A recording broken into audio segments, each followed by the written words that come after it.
民众要注意哦，这批型电动车1个月30就要开始列管。根据统计，今年到10月呢，高雄微型电动车事故有4成多拢是75岁以上老大人，也有少年人。不少这国中生、高中生拢骑这微型电动车。警察也要提醒讲，车这种车违规，共款挨罚。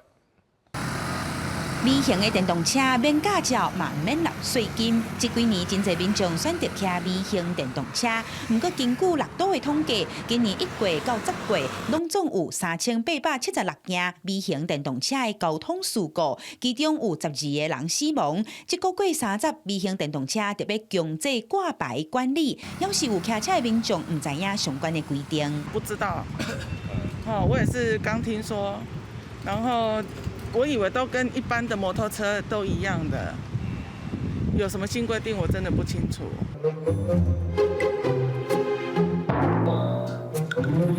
未领用牌照骑乘微电车，处新台币1200元以上3600元以下罚锾，当场禁驶，车辆移至保管。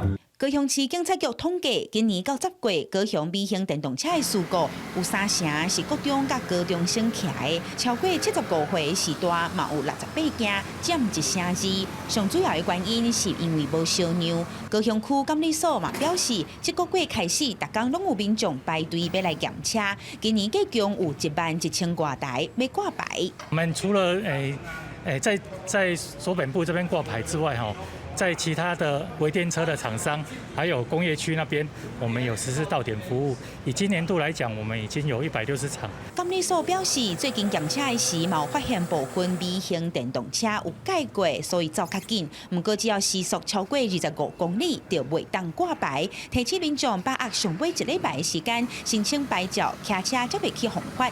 记者邱昭勇高雄报道。